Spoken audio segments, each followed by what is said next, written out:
I was hospitalized in the ICU. No one came. No one called. Just a text from my dad. Send $50,000 for your sister's wedding. I blocked him, cut them off completely, and what happened next shocked everyone. I, 32M, woke up in the ICU with tubes running through my arms and a machine beeping steadily beside me. The fluorescent lights hurt my eyes, and my chest felt like someone had parked a truck on it. A nurse noticed I was awake and came over, asking if I needed anything. I asked what happened. She told me I'd had a massive heart attack 3 days ago. 3 days. I'd been unconscious for 3 entire days, hovering between life and death, and apparently nobody had noticed I was missing from the world. The nurse asked if I wanted her to call anyone. I told her my emergency contacts should have been notified already. She checked her chart and confirmed they had called my father multiple times. He'd acknowledged the calls. My sister was listed too. Also contacted. Also acknowledged. The nurse's expression shifted to something like pity, and I knew immediately what that meant. They knew. They just didn't care enough to show up. I lay there staring at the ceiling tiles, counting them to distract myself from the crushing weight in my chest that had nothing to do with my heart condition. 27 tiles. I counted them 4 times before my phone buzzed on the side table. The nurse handed it to me, and I saw 43 unread messages. For a split second, something like hope flickered in my chest. Maybe they were all worried messages. Maybe everyone had been trying to reach me. I opened my messages. 38 of them were from my sister, but not one asked how I was doing. They were all photos. Venue options, flower arrangements, dress designs, cake samples. She was getting married in 2 months, and apparently, my near-death experience was less important than her napkin color choices. The other 5 messages were from cousins asking if I was coming to her engagement party last weekend. An event I'd obviously missed while being unconscious in a hospital bed. Then I saw the message from Dad. Just one. Sent this morning. No, how are you? No, are you okay? Nothing. Just 8 words that made my blood pressure spike high enough that the machine started beeping aggressively. The message read, "Send $50,000 for your sister's wedding expenses." I stared at those words until they blurred. The nurse came rushing back, concerned about my vitals, adjusting something on my 4. She asked if I was all right, if the pain was getting worse. I told her I was fine, but we both knew I was lying. $50,000. Not a request. A demand. As if I was an ATM machine, not a son who'd nearly died alone. I'd been the family cash cow for a decade now. After I'd started my software company at 24, suddenly everyone remembered I existed. Before that, I was the disappointment. The kid who didn't want to be a doctor like Dad, who didn't want to follow my sister into law school. I was the dropout, the failure, the one they didn't talk about at dinner parties. Then my app took off. Suddenly, I had value. Suddenly, Dad called every month. Suddenly, my sister needed help with her student loans, her car payment, her apartment deposit. I helped because that's what family does, right? I paid off $60,000 in her loans. I bought Dad a new car when his broke down. I funded my cousin's medical treatment. I sent money for every birthday, every holiday, every emergency. And I never asked for anything back because I thought that's what love looked like. But lying there in that hospital bed, I realized something. I'd been buying their attention, and the moment I stopped being useful, I stopped being worth their time. My near-death wasn't worth a phone call, but my bank account was worth a text message. I blocked Dad's number, then my sister's, then my entire family's, one by one, watching each name disappear from my contacts. It felt like cutting anchors loose. The nurse noticed what I was doing and asked if everything was okay with my family. I told her I didn't have family anymore, and for the first time in 3 days, I felt like I could breathe a little easier despite the oxygen tube. I spent 4 more days in the ICU before they moved me to a regular room. My doctor, an older woman with kind eyes, told me the heart attack was stress-induced. My body had literally given out under the weight of everything I'd been carrying. She asked about my support system, about who was helping me recover. I told her I'd figure it out. She looked at me the way the nurse had, with that same uncomfortable pity, but she didn't push. My company's COO visited on day 6. She was the first person who came to see me, and she wasn't even family. She brought flowers and a laptop, joking that I was forbidden from opening it. She'd been handling everything, she said, and the company was fine. She asked what I needed, how she could help. I almost cried. This woman, who I'd hired 3 years ago, cared more about my well-being than anyone who shared my blood. She mentioned that my phone had been ringing in the office. They'd found it in my desk drawer after the ambulance took me. Apparently, people had been calling. I told her I'd changed my number and asked her not to give it to anyone without checking with me first. She understood immediately, didn't ask questions, just nodded and said she'd handle it. I was discharged after 2 weeks with a list of medications, dietary restrictions, and strict orders to reduce stress. I went home to my apartment, which felt both familiar and foreign. Everything was exactly as I'd left it the morning of my heart attack. Coffee mug in the sink. Laptop open on the kitchen counter. Mail piled by the door. It was like walking into a time capsule of the person I used to be before I'd realized my family didn't actually love me. The first week home was quiet. I worked remotely, took my medications, ate the bland, heart-healthy meals my COO had arranged to be delivered. I slept a lot. I thought even more. And I made a decision. I was done being their emergency fund. Done being the family disappointment who was only valuable when he was writing checks. I started planning my next moves.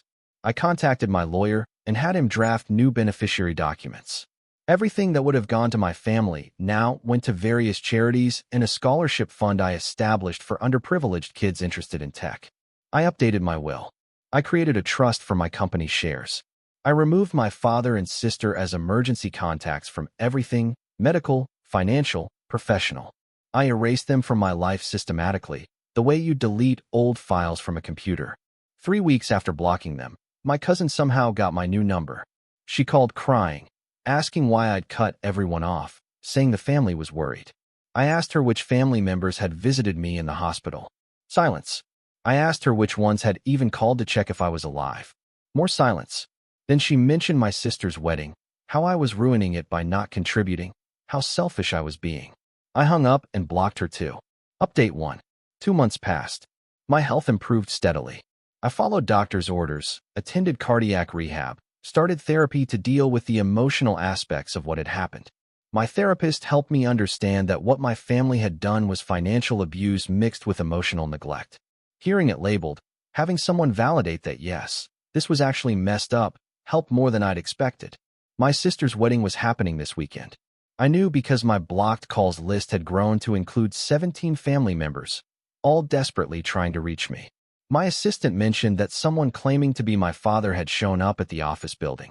Security didn't let him up, but he'd caused a scene in the lobby, demanding to see me, shouting about ungrateful sons. The building manager had to threaten police involvement before he left. My lawyer called to inform me that my father had tried to contest my will changes, claiming I was mentally unfit when I'd made them. But since I'd had full medical and psychological evaluations done specifically to prevent this, documented by multiple doctors confirming I was of sound mind, his challenge went nowhere. My lawyer asked if I wanted to pursue harassment charges given the continued contact attempts. I told him not yet, but to document everything. The day of the wedding arrived. I spent it hiking in a state park 2 hours away, phone off, breathing clean air, and feeling more peaceful than I had in years. I didn't think about what dress she wore, or what flowers decorated the venue, or whether Dad gave a touching speech. For the first time in my life, their event wasn't my problem, and that felt revolutionary.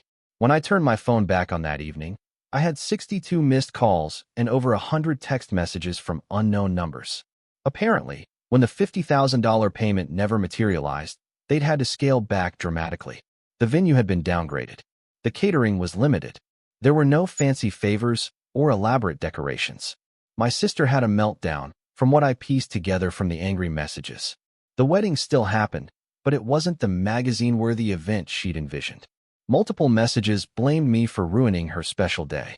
Dad sent a message from someone else's phone calling me vindictive and cruel. My aunt told me I'd regret this when I was older and alone. A cousin said I was proving I'd never really been family anyway. I read them all with a strange detachment, like I was reading about someone else's life. Then I deleted every single one. Update 2. For months after my heart attack, I sold my apartment and moved to a different city. Not running away, I told myself. Just starting fresh somewhere without ghosts. I'd been offered a partnership opportunity in a tech firm in Denver, something that excited me professionally and gave me a valid reason to relocate. My therapist thought the change might be healthy.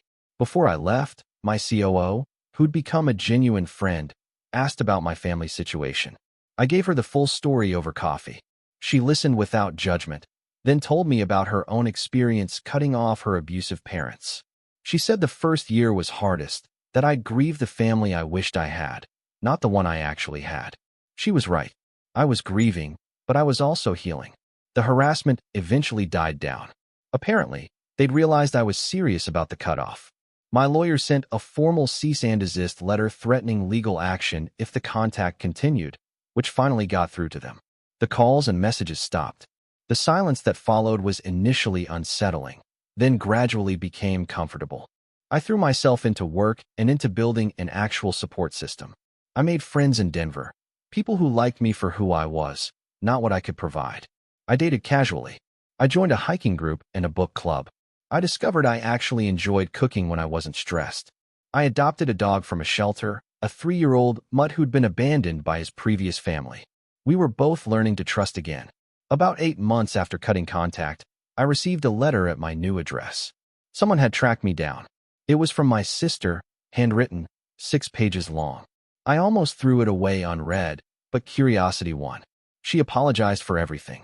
She said she'd been selfish and entitled and had taken me for granted. She claimed she'd done a lot of thinking since the wedding, since I'd disappeared, and she finally understood why I'd left. She wanted to rebuild our relationship, she wrote. She wanted a chance to be a real sister. It was a good apology, as far as apologies go. Specific, remorseful, seemingly genuine. But I'd learned something important over the past months. Good apologies don't erase bad behavior, and I wasn't obligated to accept reconciliation just because someone finally felt guilty. I sat with the letter for a week, rereading it, processing it in therapy. Eventually, I wrote back. A short response. I told her I appreciated the apology, but I wasn't ready to resume contact. Maybe someday, but not now.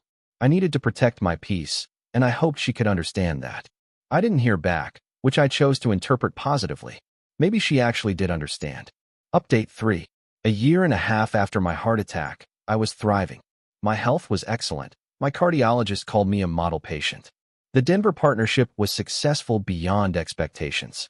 I was in a serious relationship with someone who thought my worth had nothing to do with my bank account. Life felt full in ways it never had before. Then Dad showed up at my office. Security called me, asking if I wanted them to remove him or let him up. My initial instinct was removal, but something made me agree to see him. Maybe I needed closure. Maybe I was curious. Maybe I'd healed enough that seeing him wouldn't shatter me. He looked older than I remembered.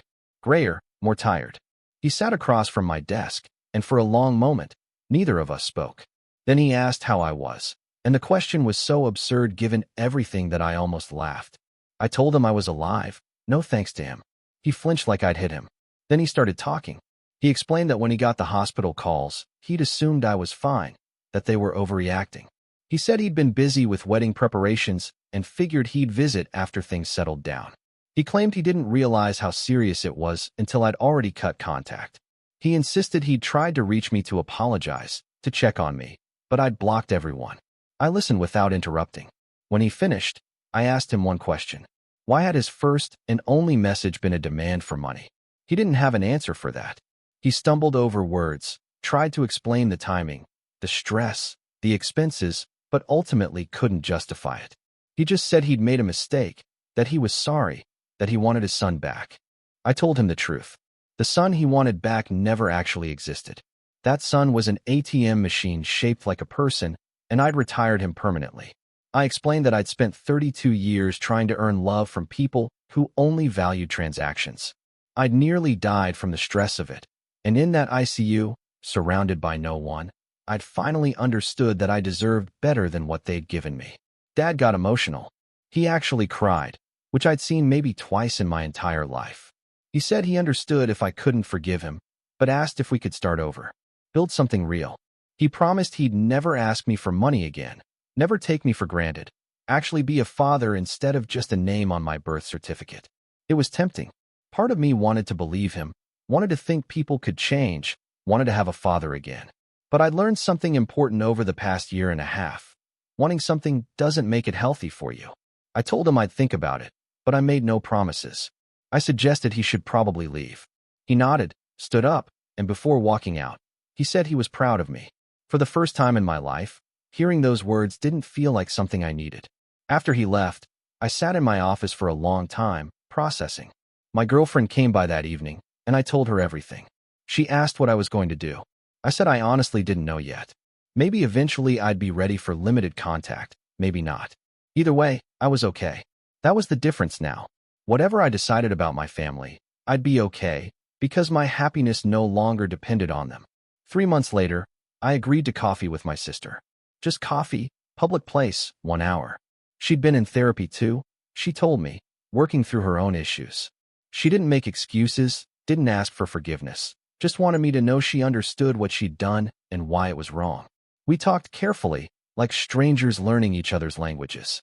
It wasn't comfortable, but it wasn't terrible either. I haven't reconciled with Dad yet. Maybe I will eventually, maybe I won't. I'm taking it day by day, protecting my peace, and only letting people into my life who've proven they value me as a person, not a resource. My heart is healthy now. The doctors say I'm doing great. But the real recovery wasn't physical. It was learning that cutting out people who hurt you, even when they're family, isn't cruelty. It's survival. It's choosing yourself when no one else will. And sometimes, the best revenge isn't hurting them back. It's healing yourself, building a life they aren't part of, and being genuinely happy without them. I survived that ICU stay. But more importantly, I survived what came after. And that's the victory they can never take from me.